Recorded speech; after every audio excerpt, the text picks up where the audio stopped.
Hello everyone, welcome to my channel. I'm Jake and this is Philosopher's Braindump, a personal vlog where I will share my thoughts and reflections on various topics. Today I want to talk about something that quietly shapes every experience we have, our beliefs. And here when I say beliefs, I don't mean religion or ideology. I'm talking about our day-to-day interpretive frameworks, the meanings we attach to events that happen in our lives. Since ancient times, philosophers and scholars have explored the relationship between objective reality and reality as we experience it. What we live through each day isn't just what happens, it's how those events are perceived and interpreted. Now, I don't claim to have any special insight into exactly how this relationship works, but one thing seems pretty clear to me. How we interpret things has massive impact on how much control we have over our lives. Most of these interpretations happen automatically, without much conscious thought involved. We do, however, have the ability to examine them and deliberately adjust how we explain circumstances in ways that give us more agency. I think it's critical that we make a regular effort to do that. Initially, I had just a general idea of what I wanted to convey based on my own observations. But when I started working on this video, I fell into a fascinating rabbit hole of research. It turns out many incredible people have dedicated themselves to studying these very ideas, and they have written about them extensively. To name a few, we have attribution theory, dual process theory, and locus of control. This research is widely applied in psychology and forms the foundation of many therapies, like CBT. I will focus mainly on my own take here, but if you find the subject interesting, I'm going to leave a couple of resources in the description. To begin, I want to introduce a distinction I make between beliefs we hold about everyday circumstances. I divide them into two categories: constructive beliefs and disempowering beliefs. Constructive beliefs are interpretations that give us agency. They open up ways to act and help us move situations forward. Disempowering beliefs, on the other hand, take that agency away. Disempowering beliefs can be either internalized, externalized, or a combination of both. Internalized beliefs tell us that we can't affect a situation because we lack something. We are not smart enough, strong enough, or simply not capable enough. Externalized beliefs place the cause entirely outside of us. They can sound like, well, I can't do anything because other people are preventing change. These are the kinds of beliefs we should learn to examine and reshape. And I'm not saying we should be delusional or pretend there are no real obstacles. It's more that we often attribute problems to the wrong causes, or our perception is only partially correct. Let me give you a couple examples. Imagine a mother with a young boy in his early school years. He has bad grades across the board. The mother is already overwhelmed, struggling with obligations, expectations from family and community, and trying to keep the household functional practically on her own.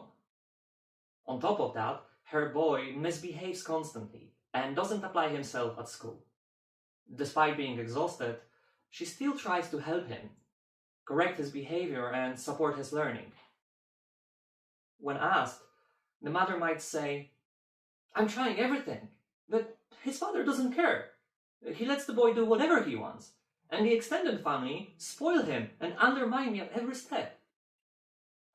This is a real concern, and it should be taken seriously. But when an explanation like this is taken as a whole story, it quietly solidifies into something that feels fixed and impossible to change without even being questioned. This creates a framework where nothing can be done. She is left feeling powerless, watching her efforts go to waste. She genuinely believes that she has tried everything. The problem is, what we call everything is often defined within limits of what feels familiar, the approaches we know, expectations we've internalized, and ways of doing things we absorbed while growing up. Until this framework is questioned, other possibilities simply cannot come into view. Let's look at it from a different angle. Instead of only focusing on why we think it's going wrong and who's to blame, we could ask, despite all that, what is still in my control? And is there anything more to this situation that I don't see it? Imagine one day the mother has this exact realization. She decides to seek outside help and takes her son to a counselor. There she learns that he might have ADHD and that many of his learning difficulties and behavioral issues could stem from that. They test him and it turns out to be true. The traditional approach simply wasn't working for him. Over time, with therapy and better understanding of his needs, his grades improve considerably. Homework is no longer a constant battle, and he even starts to enjoy learning. The extended family hasn't changed, but their influence no longer defines the situation. Mother regains hope. She no longer feels powerless, and her relationship with her child improves significantly. I mentioned that these ideas are also applied in therapy. The next example comes from my own experience. I've chosen to share this because I believe it's important to normalize conversations around mental health, and because this experience brought these ideas to life for me. Around the time I was working on this video, I began one-on-one counseling and did an exercise that helped me look more closely at the meaning I had assigned to a very painful event I went through. At the time, I was interpreting it almost entirely as something that had happened to me. I kept trying to understand why it happened. I found myself obsessively trying to take it apart, searching for reasons and deciding where the blame belonged, with me or with others. I thought that if I could just untangle it, I'd regain some footing. But all that did was keep me trapped in the pain. I was going in circles without ever asking what I could learn that could help me grow through it. This CBT exercise guided me through the process of challenging the initial meaning, creating a new, empowering one, and exploring what paths this new meaning revealed for me. It helped me shift from seeing myself as a passive victim of a hurtful event to someone who could turn it into something constructive. That also led me to reflect on something deeper. What kind of person this new meaning allowed me to become? What changed wasn't the situation itself, but the meaning I was giving it. Instead of only asking why it happened to me, I began to explore what it might mean if it had happened for me. Not as a justification, but as a way forward. That change didn't erase the pain, but it did change how I related to it. I started to regain a sense of agency, and with it, the ability to move again.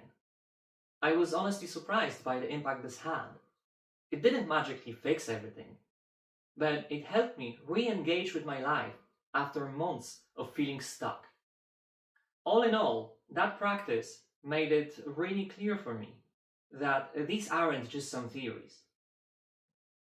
Learning to examine and adjust our beliefs can genuinely change how we move through life. Now, I don't think we can control everything that happens to us, but I do think that we have more influence over how we respond and what we're able to do next than we often realize. For me, learning to examine the meaning I assign to situations is less about finding the right interpretation and more about choosing the one that helps me move forward. This is the core of what I wanted to share on the topic. If this video has sparked your interest and you'd like to explore what research has to say about these ideas, let me leave you with a few brief starting points. Earlier, I mentioned three things. First, there's attribution theory, most commonly associated with Bernard Weiner. It looks at how we explain why things turn out the way they do, especially in context of success and failure. Next is locus of control, a concept developed by Julian B. Rotter. It refers to whether we perceive outcomes as mostly within our control or determined by external forces. And lastly, dual process theory. It distinguishes between two modes of thinking. One, fast, automatic, and intuitive, and the other, slower, more deliberate and analytical. This one emerged over time and isn't tied to a single individual. But one notable name associated with it is Daniel Kahneman, who popularized this idea in his book titled Thinking, Fast and Slow. I won't go into these in detail here. I just wanted to acknowledge that these ideas I've been talking about have been explored from many angles. If you're curious, these are great places to start. Personally, I can't wait to dive deeper into them myself. Thank you for listening.